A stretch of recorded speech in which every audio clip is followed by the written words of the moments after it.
Assalamualaikum warahmatullahi wabarakatuh. Selamat berjumpa kembali anak-anak dengan video pembelajaran yang kedua.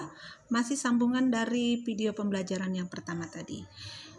Ini kita akan melanjutkan pembahasan kita tentang hukum 1 Kirchhoff ya. Nah, hukum 1 Kirchhoff ini berlaku jika seandainya di dalam suatu rangkaian yang tertutup ada percabangan, maka arus yang masuk ke dalam suatu percabangan tersebut itu akan sama dengan arus yang keluar dari percabangan itu. Ini misalnya ibu memisalkan ini ada sebuah percabangan ya. Misalnya percabangannya ini kita berikan titik P, maka di sini arus yang masuk ini adalah I1 dengan I2 ya. Maka ini arus yang keluarnya adalah I3 dan I4. Maka menurut hukum Kirchhoff nanti di sini jumlah arus yang masuk akan sama dengan jumlah arus yang keluar. Maka I1 ditambah I2 ini akan sama dengan I3 ditambah I4. Nah, kalau seandainya percabangannya seperti ini percabangannya titik P, kemudian yang masuk adalah I1, yang keluar adalah I2, I3, dan I4, maka jumlah I1 itu harus sama dengan penjumlahan aljabar dari I2 ditambah I3 ditambah I4. Jadi untuk hukum Kirchhoff ini masih mudah ya, jadi ini sudah dipelajari di SMP dulu. Nah, sekarang bagaimana penerapan hukum Kirchhoff dengan hukum Ohm kita akan terapkan pada rangkaian atau susunan hambatan ya, rangkaian atau susunan hambatan.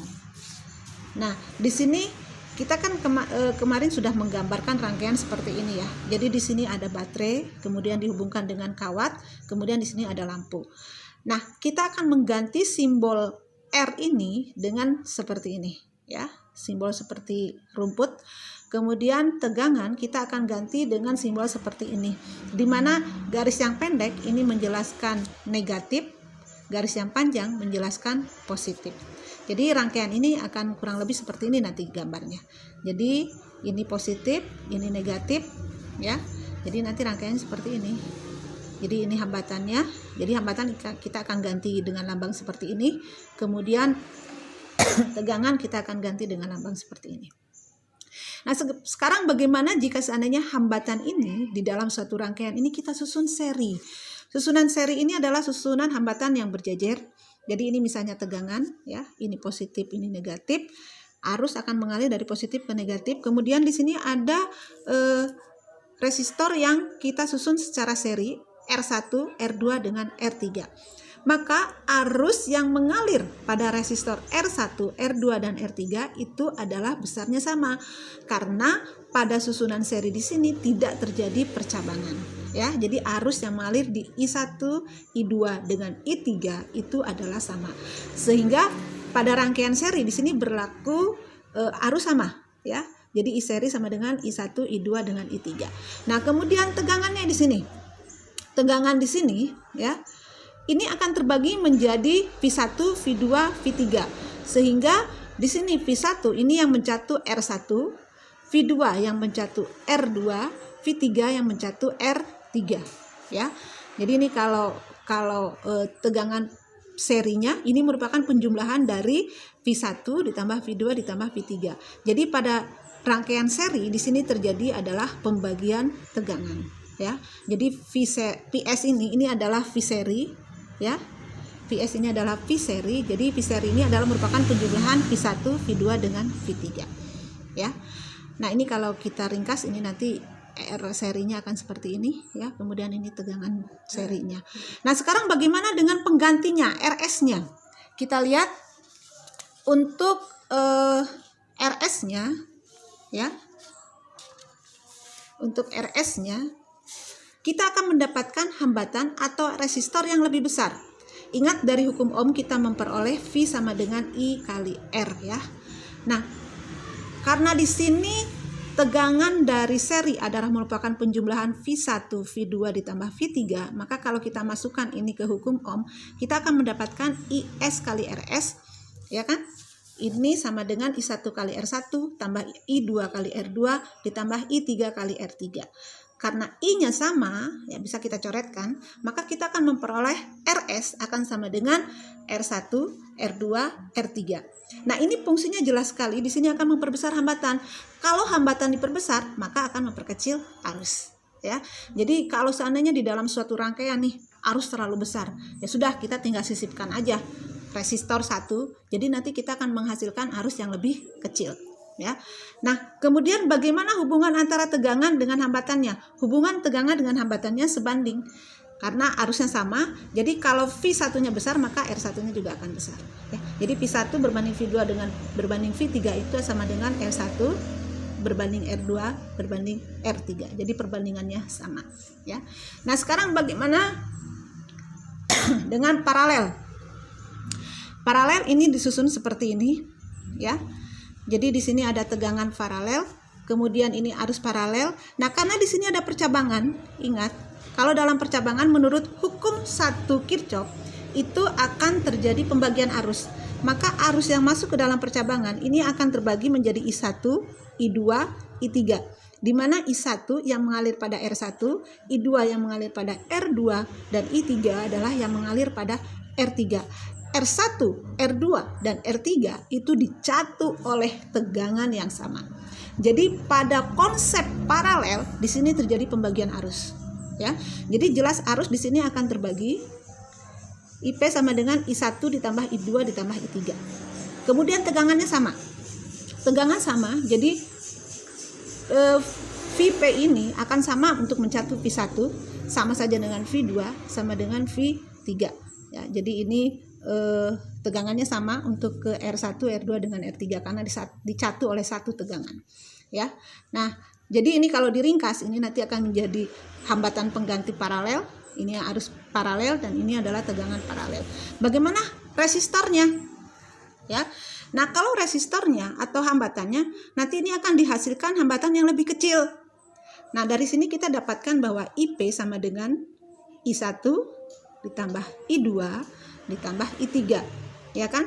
Kemudian dari hukum Ohm juga kita mendapatkan I sama dengan V per R, ya. Ini dari hukum Ohm.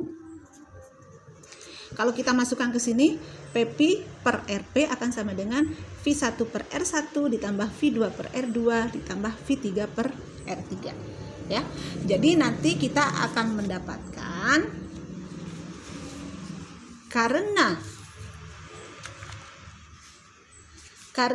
V1-nya sama dengan V2 sama dengan karena V paralelnya sama dengan V1 sama dengan V2 sama dengan V3, maka 1 per RP di sini akan menjadi 1 per R1 ditambah 1 per R2 ditambah 1 per R3 tambah titik 3 kalau seandainya rangkaiannya semakin banyak.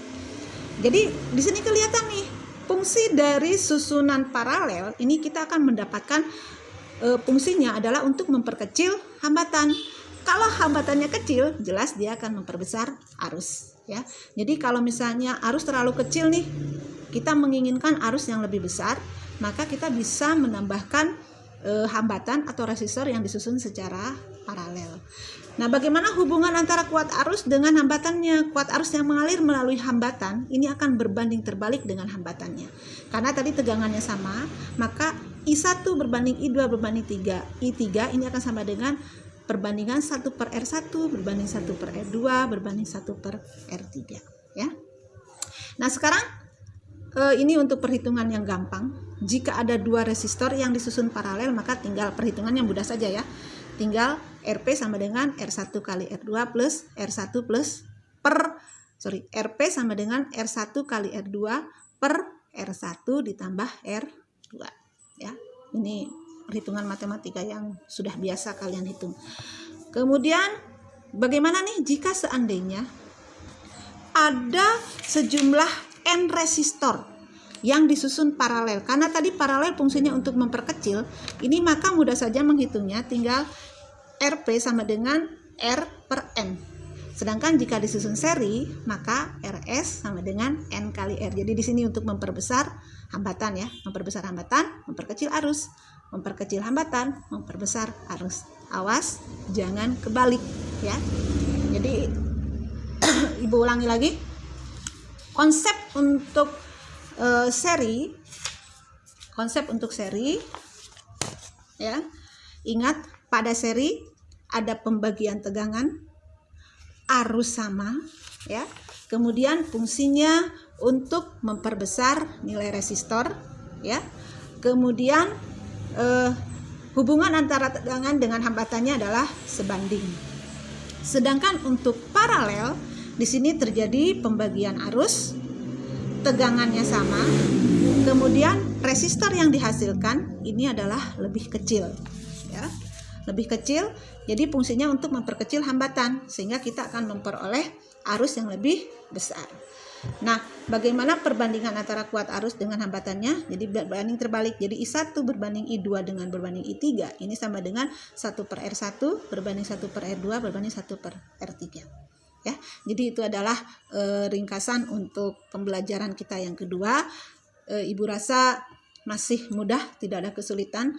Dan kalau seandainya kalian ada pertanyaan, silahkan share di grup dan kita akan bahas sama-sama. Terima kasih atas perhatiannya. Untuk video pembelajaran berikutnya kita akan latihan soal ya, dari pembelajaran yang pertama dan kedua. Terima kasih. Wabillahi taufiq wal hidayah. Wassalamualaikum warahmatullahi wabarakatuh.